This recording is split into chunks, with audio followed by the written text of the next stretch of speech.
Hi, folks. Welcome back to Vino Experienza by David Alexander. I am wanting to bring to you today a wine that my wife and I tried for the first time, and we were both like, we call them wow wines. Wow wines are the ones when you bring them home and you try them, it's wow. And it was really good. And in fact, I went back the next day to Total Wine and told everybody about it. We actually opened a bottle and put it at the wine tasting bar. Sold a case that day, a case the next day. So it sold out. We got another couple cases back in, sold out again. And it is coming back in on this Thursday, on the 5th. So I would highly recommend getting this bottle. I'll explain more of the details of that later on. But it is coming to us from Napa. And I thought I'd take this opportunity to talk a little bit about Napa. Um, Interesting that I would say, if somebody asked me, and this happens a lot, what's your favorite wine? I have to say a Napa Cab. I mean, it really comes down to it. Napa Cab is what I kind of default go back to say that, wow, I really enjoy this wine. This wine really kind of meets my palate. And so this wine is obviously a Napa wine that we're going to be talking about. Let me talk a little bit about Napa, the AVA, the area. Obviously, uh, it's interesting to note that there is 43,000 of vineyard acres planted in Napa. But remember that this is a small area. This area is only 30 miles long and just a few miles wide. So it is one of the smallest in the world of premier growing locations. It's one of the smallest. 95% of the 475 plus wineries in Napa are family owned. So it's very, the I'd say the connection between the wine and the winery and the owners are very long lasting and very close, which I think creates a really nice wine because I think it's when somebody is passionate about their wine, that's the wine that I want to try because I know that they're putting their heart and their soul into it. They're going to make a wine that expresses the best of themselves. And so I think it's a great thing. And then only actually 1/6 the acreage in Napa as there is in Bordeaux. So Bordeaux 6 times bigger than Napa and yet probably at least the same reputation right now of quality wines coming back. Um, and it's divided between mountain AVAs and valley AVAs. We'll talk about that in a moment, why that's important. Their mountain AVAs are Diamond Mountain, Howe Mountain, Spring Mountain, Atlas Peak, Stag's Leap. Your valley AVAs are Calistoga, Childs Valley, St. Helena, Rutherford, Oakville, Yountville, Oak Knoll, and Coombsville. Now, there is 187 years of winemaking history in Napa. George Yount planted the first wine grapes in 1839. Charles Krug established Napa's first commercial winery in 1861. Um, and the thing that really changed Napa's history forever is going to be the Judgment of Paris in 1976. Blind tasting between some of the best Bordeaux had to offer with some of the best that Napa had to offer. And in 8 categories of wine, Napa wines won out 6 to 8. And names like Chateau Montelena and Stag's Leap bringing top honors back to Napa. So it exploded the California winemaking potential around the world. People saw, hey, listen, this is not just a backwards, you know, podunk farmers that don't really know what they're doing. These guys really do know what they're doing, and they're making incredible wine. So let's talk about some of the famous winemakers from Napa that we've had. Krug, like we just mentioned, Mondavi, Gergich, Philippe Melka, Andy Erickson of Screaming Eagle fame, Paul Hobbs, Thomas Rivers Brown, which actually has had the most 100-point wines. Absolutely incredible winemakers coming out of there. And why does Napa produce such really good wine? Well, partly it's because of the diversity of soil types.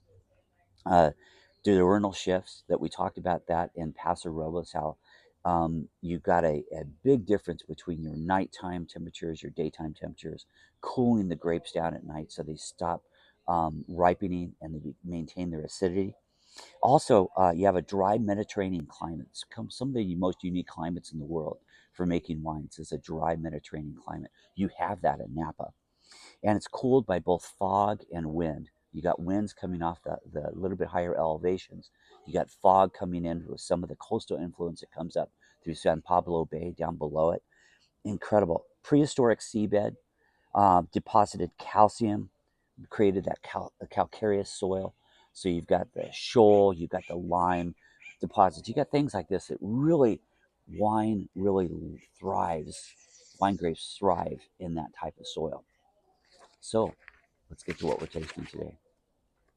What really attracted me to this, when I saw this bottle at the office, I saw that on front of it, it had this quote, and they don't quote where it's coming from, but I love the quote. No poems can please for long or live that are written by water drinkers. Water drinkers, yeah, yeah. What poem survives if they don't drink a little bit of wine? Come on, wine is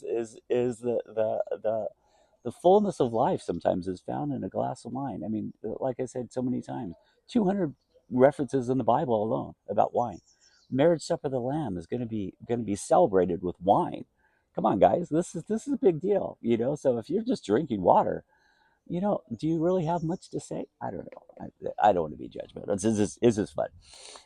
And another quote that they have: "Wine unveils the mysteries of mirth, weaving tales of joy and memories that dance in the heart forever." That's Homer from the Odyssey.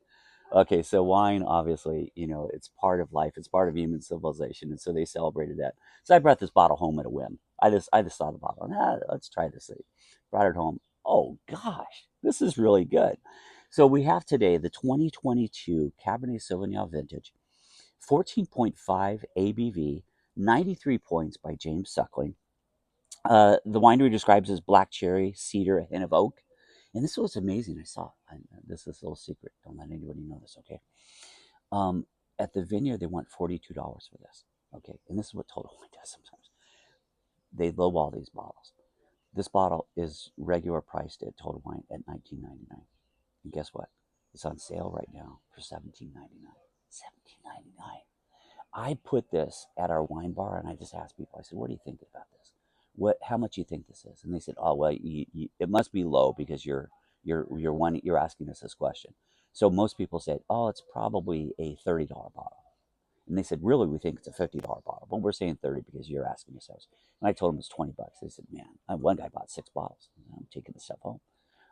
Even I bought 4 bottles of it, and I don't buy wine. I get free wine from the store, man. I don't buy wine. I bought this because it's so good. It's delicious. Um, and I think what's really interesting about this, this is their quote. After 30 years of winemaking, Dolum Estates was born to create limited quantities of super premium Napa Valley red wines, each unique and elegant, classics and unmistakably Napa. And I think that's what's really incredible about this. You've got an incredible Napa expression. You have that soil speaking through it. You've got a beautiful flavor profile, elegant fruit, and just a lingering finish on the backside. This is not a just a fruit bomb. This is a Napa high quality wine. These grapes were actually sourced in Oakville, Valley Floor, Stag's Leap, Mountain AVA, and few other areas they sourced these grapes from. And so they brought together in this wine a beautiful flavor profile. Let's just try it for a moment. Look at the color of this. Nice deep red. That's so typical of the Napa wines. Just really beautiful, beautiful coloring. Aroma, very nice. Probably, I've told people before, if I could guess any wine, it would probably be a Napa Cab because the aroma is so unique and different. Let's try some.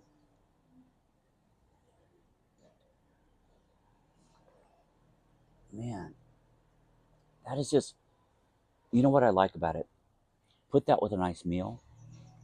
Uh, you can sip on it. It's soft enough to be sippable, but structured enough to be with a nice meal. You can put that with a nice steak. You can put that with pretty much anything. It's just gonna pair beautifully because it's such a beautiful wine. So Thank you for listening. We've had some new subscribers. I want to thank you guys for subscribing. Tell your friends about this. We're trying to grow this. Obviously, this is part of our retirement plan, believe it or not. And we're wanting to see this grow. We want people to enjoy wine and enjoy life, and I think wine is a part of that. So God bless you guys, and be seeing you again soon. Bye bye.